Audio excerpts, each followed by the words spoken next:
વિદ્યાર્થી મિત્રો, કેમ છો? બધા મજામાં ને? વિષય ગણિત ધોરણ 3 પ્રકરણ 9 કેટલા વક્ર. આજે હું તમને જે અભ્યાસ કરાવું છું એ તમારે પાઠ્યપુસ્તકમાં છે નહીં. મેં બેઝિક લીધેલું છે. આપણે ઘડિયા ભણી ગયા 1 થી 15. હવે આપણે 16 એકાના ઘડિયાનો અભ્યાસ કરીએ છીએ. તો મેં તમને 1 થી 12 ઘડિયા આડા અવડા લીધેલા છે. એ આપણે અંકમાં અને શબ્દમાં તમારે હું જે લખું એ બધું હોમવર્ક બુકમાં લખવાનું છે. કઈ બુકમાં લખવાનું છે? હોમવર્ક બુકમાં. નીચે લાઈને ટચ કરીને અને જ્યારે મારી સાથે લખો ત્યારે રાઇટિંગ કેવા હોવા જોઈએ? ક્લીન હોવા જોઈએ અને પેન્સિલ સોફ્ટ કરીને લખવાનું છે. હું જે તમને આજે સમજાવીશ એ પાઠ્યપુસ્તકમાં હશે નહીં. મેં થોડું બહારનું લીધેલું છે એટલા માટે. આજે આપણે ભણવાનું છે ઘડિયાળના આધારે જવાબ. આડા અવળા ઘડિયાળ. ઘડિયાળના આધારે ખાલી જગ્યા પૂરો. તમને આમાં આડા અવળા ઘડિયાળ બુકમાં પણ આપેલા છે અને શબ્દમાં પણ આપેલા છે. કેનો જવાબ કેવી રીતના લખવો એ આપણે શીખવાનું છે. આ શબ્દમાં આપેલા છે તો જવાબ આપણે શેમાં લખવાના? શબ્દમાં. આ ઘડિયાળ અંકમાં આપેલા છે. આપણે જવાબ શેમાં લખવાના? અંકમાં લખવાના. નંબર 1 4 નવા 4 નવા કેટલા થાય? 36. આપણે લખશું. તમારે બધાએ નીચેની લાઈને ટચ કરીને લખવાનું છે. 6 નીચેની લાઈને ટચ લીટી સ્ટાર્ટ થઈ ત્યાંથી 6 3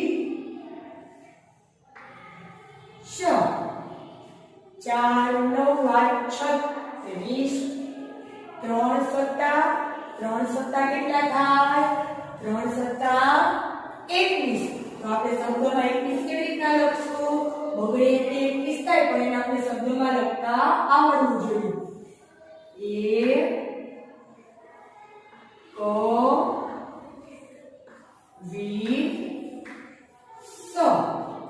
3 સત્તા 21 12 ચોક 48 આપણે લખશું અને કાનો તા લને દીર્ઘઈ સ 12 ચોક 48 8 પંચા 8 5 કેટલા થાય? 8 પંચા 40. આપણે લખશું 4 લને દીર્ઘઈ શ 8 5 40 એની છે 10 3 30. 10 3 કેટલા થશે? 30. આપણે શબ્દમાં લખશું 30 શ 10 3 30 12 24 તો આપણે શબ્દમાં લખશું વને દીકરી શબ્દનો શ 12 24 7 એકા 7 શનિકાનો 7 તો 7 એકા 7 તો 11 અઠા 88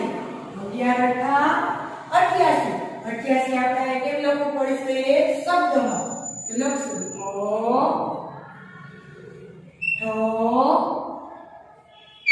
યને કાનો યા રમી નીચે બીજો 88 કેવો? મીનાવાળો ને દીર્ઘ 11 અઠા 88 12 સત્તા 84 કેટલા થશે? 84 કેમ લખાય? જને કાનો માત્ર યને કાનો યાની માથે રેપ કરો 84 કેવો આવશે? મીનાવાળો 12 સત્તા 84. બરાબર ખ્યાલ આવ્યો? જો શબ્દમાં હોય તો જવાબ કેમાં આપવાના? શબ્દમાં જવાબ આપવાના. 4 નવા 36 3 સત્તા 21 3 સત્તા 21 12 ચોક 48, 8 5 40, 3 10 30, 12 દુ 24, 7 એકા 7, 11 અઠા 88, 12 સત્તા 84. હવે આપણે શબ્દમાં ઘડિયા લખ્યા હતા આડાવડા, એ આડાવડા આપણે શબ્દમાં જવાબ આપ્યા. અહીંયા મેં 1 થી 12 ઘડિયા લીધેલા છે આડાવડા. હવે આપણે શેમાં જોવાના છે? અંકમાં જોવાના છે. તો પહેલું 9 5 45, 45 કેમ થાય? તગડે પાછળે ના કેમ થાય? ચોગડે પાછળે 45. તો લીટી સ્ટાર્ટ થાય ત્યાંથી જ લખવાનું નીચેની લાઈનને ટચ. ચોગડે પાછળે 45, 9 5 45, 6 ગુણ્યા 3 6 તેરી 18, 18 કેમ થાય? એકડે આંકડે 18, 6 તેરી 18, 12 અઠા 96, 96 કેમ થાય? નવડે ચગડે 96, 12 અઠા 96, 5 સત્તા 35, 5 સત્તા 35. નો આવડે તમને ખ્યાલ ન આવે કે 5 સત્તા 35 થાય તો 5 એકાનો ઘડિયો બોલવાનો, 7 દુ બોલવાનો એટલે 35 આવી જશે. 8 દુ 16, 8 દુ 16, 16 કેમ થાય? એકડે ચગડે 8 દુ 16, 7 ચોક 28, ગુગડે આંકડે 28, 7 ચોક 28, 12 નવા 108, 12 નવા 108, 108 કેમ લખાય? 1 0 8, 12 નવા 108, 11 ચોક 66, 11 ચોક 66, 66 કેમ થાય? બે છગડા 12 પંચા 60, 12 પંચા 60. ખ્યાલ આવ્યો બધાને કે અંકમાં જવાબ હોય અંકમાં હોય તો અંકમાં જ લખવાનું અને શબ્દમાં પૂછેલા હોય તો શબ્દમાં જવાબ લખવાનો. 9 પંચા 45, 6 તેરી 18, 12 અઠા 96, 5 સત્તા 35, 8 દુ 16, 7 ચોક 28, 12 નવા 108, 11 ચોક 66, 12 પંચા 60. તમારે બધાએ ઘરે અંકની અને શબ્દની આડાઆડા ઘડિયા લખવાની પ્રેક્ટિસ કરવાની છે. આપણે આગળ અંકમાં ઘડિયા શીખી ગયા, શબ્દમાં ઘડિયા શીખી ગયા. આપણે એ જ રીતના કરવાનું છે, પણ તમને પ્રશ્ન કંઈક અલગ પૂછેલા છે. ઘડિયાના આધારે ખાલી જગ્યા પૂરો. આપણે આગળ ઘડિયાના આધારે જવાબ લખ્યા ને, આ પ્રશ્ન અલગ છે, પણ આપણે ઘડિયાના આધારે તેના જવાબ લખવાના છે. નંબર 1, 4 ગાયોના પગ કેટલા? આપણે શું પૂછેલું છે કે 4 ગાયના પગ કેટલા? તો આપણે વિચારવાનું એક ગાયને કેટલા પગ હોય? 4 પગ હોય. તો પહેલા એક ગાયને 4 પગ હોય અને આપણે કેટલી ગાયના પગ પૂછ્યા છે? 4 ગાયના પગ પૂછ્યા છે. તો એક ગાયને 4 પગ હોય અને એને ગુણ્યા જેટલી ગાય પૂછી હોય એટલા ગાયના પગ લખવાના, એને ગુણ્યા 4. હવે શું જવાબ આવ્યો મને કયો જોઈ? 4 એકા તમને ન આવડે તો 4 એકાનો ઘડિયો બોલવાનો અને આ 4 આવે ત્યાં લગી ઘડિયો બોલતું જવાનું. ચોકે ચોકે 16. તો કેટલા? ચોકે ચોકે 16. તો આપણે અહીં લખશું એકડે છગડે 16. 4 ગાયોના પગ કેટલા? કેટલા પગ થાય? 16 પગ થાય. ઓકે. નંબર 2, 2 માણસના હાથ કેટલા? કેટલા માણસ કીધા છે? 2 માણસ કીધા છે. તો એક માણસને કેટલા હાથ હોય? 2 માણસ. તમારે કેટલા હાથ છે? 1 અને 2. 2 હાથ છે તો આપણા 2 હાથ.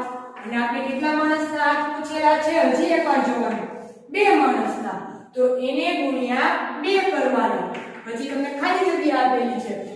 2 એકાનો ઘડિયો બોલવાનો. 2 આવે ત્યાં સ્ટોપ થઈ જવાનું. 2 2 4. તો 2 માણસના હાથ કેટલા થાય? 4 આ ગણતરી તમારે કરવાની ન હોય પણ તમને હું સમજાવું છું એટલા માટે હું ગણતરી કરું છું તમારે પરીક્ષામાં પૂછાય તો ડાયરેક્ટ જવાબ જ લખવાના હોય 6 હાથીની પૂંછડી કેટલી કેટલા હાથીની પૂંછડી કીધી છે 6 હાથીની પૂંછડી અને એક હાથીને કેટલી પૂંછડી હોય એક પૂંછડી હોય તો જો 6 હાથીની પૂંછડી આપણે કીધી છે એક હાથીને કેટલી પૂંછડી હોય એક પૂંછડી હોય તો 6 એકા 6 તો કેટલો જવાબ આવ્યો 6 અને બધાને ખબર જ છે ગાય ભેંસ બકરી કે હાથી કોઈ પણ પ્રાણી લે એને પૂંછડી કેટલી હોય એક જ હોય એને ગુણ્યા 6 કરો તો જવાબ આવી જાય 10 બસના પૈડા કેટલા કેટલી બસ છે 10 બસ છે તો આપણે લખશું 10 બસ કીધી છે હવે તમે બસમાં ફરવા તો જતા જશો તો એક બસને કેટલા પૈડા હોય બે પૈડા આગળ હોય બે પૈડા પાછળ હોય કેટલા પૈડા હોય કુલ 4 પૈડા હોય તો એને ગુણ્યા 4 10 એકાનો ઘડિયો બોલવાનો 4 સુધી 10 ચોક 40 કેટલો જવાબ આવ્યો 40 10 બસના પૈડા 40 થાય 9 ભેંસના શિંગડા કેટલા કેટલી ભેંસના શિંગડા કીધા છે 9 ભેંસના શિંગડા કીધા છે તો આપણે 9 લખશું હવે એક ભેંસને કેટલા શિંગડા હોય 2 શિંગડા હોય તો એને ગુણ્યા 2 9 દુ 18 એટલે આપણે 18 9 ભેંસના શિંગડા કેટલા થયા 18 8 રિક્ષાના પૈડા કેટલા કેટલી રિક્ષાના પૈડા 8 રિક્ષાના પૈડા તો પહેલા લખશું આપણે 8 રિક્ષાના પૈડા હવે એક રિક્ષાને કેટલા પૈડા હોય 3 પૈડા હોય એક પૈડું આગળ હોય બે પૈડા પાછળ હોય 8 એક રિક્ષાને 3 પૈડા હોય 8 ગુણ્યા 3 8 તેરી 24 24 કેમ થાય તગડે પાછળ ના કેમ થાય 24 બગડે ચોગડે 24 તો આપણે લખશું બગડે ચોગડે 24 નીચેની લાઈનને ટચ કરીને 7 બકરીના કાન કેટલા કેટલી બકરી કીધી છે 7 બકરી કીધી છે તો લખશું 7 બકરીના કાન એક બકરીને કેટલા કાન હોય 2 કાન હોય એને ગુણ્યા કેટલા કરશું 2 તો 7 એકાનો ઘડિયો બોલવાનો 2 આવે ત્યાં સ્ટોપ થઈ જવાનું 7 દુ 14 એટલે ચોગડે 14 7 બકરીના કાન 14 થાય 5 બાળકના હાથ કેટલા કેટલા બાળકના હાથ કીધા છે 5 બાળકના હાથ કીધા છે મારા એ સમજતું નથી પણ લખું છું 5 બાળકના હાથ એક બાળકને કેટલા હાથ હોય 2 હાથ હોય તો એને ગુણ્યા 2 કરવાના 5 એકાનો ઘડિયો બોલવાનો 2 આવે ત્યાં સુધી 5 દુ 10 10 કેમ થાય એટલે મીંડે 10 5 બાળકોના હાથ 10 થાય 3 ગાયની પૂંછડી કેટલી મેં તમને ઉપર સમજાવ્યું કે ગમે એક પ્રાણી લ્યો તો પૂંછડી કેટલી હોય ગમે એક પ્રાણીને એક પૂંછડી હોય તો આપણે કેટલી ગાયની કીધી છે 3 ગાયની પૂંછડી એને ગુણ્યા 1 3 એકા 3 હવે જો તમારે બીજી રીતના તમને શીખવાડું તો તમને ડાયરેક્ટ ખ્યાલ આવી જુઓ આવી જાવ જોઈએ કે આ ખાલી જગ્યાનો જવાબ આવે ધારો કે એમ કીધું હોય કે બે માણસના હાથ કેટલા તો આપણે તમારો હાથ જોઈ લો ને તમારે કેટલા હાથ છે 2 કેટલા માણસ કીધા છે 2 તો 2 ગુણ્યા 2 કરો તો 4 જવાબ આવી જાય એટલે આપણે આવી રીતના કરવાની જરૂર ન પડે 2 એકાનો ઘડિયો બોલવાનો 2 સુધી 2 2 4 તો સીધું ખાલી જગ્યામાં આપણે 4 લખવા થાય તમારે બધાએ ઘરે અંકમાં શબ્દમાં ઘડિયાની પ્રેક્ટિસ કરવાની છે અને આ ખાલી જગ્યાની પણ તમારે ઘરે શીખવાની છે થેન્ક યુ બાળ દોસ્તો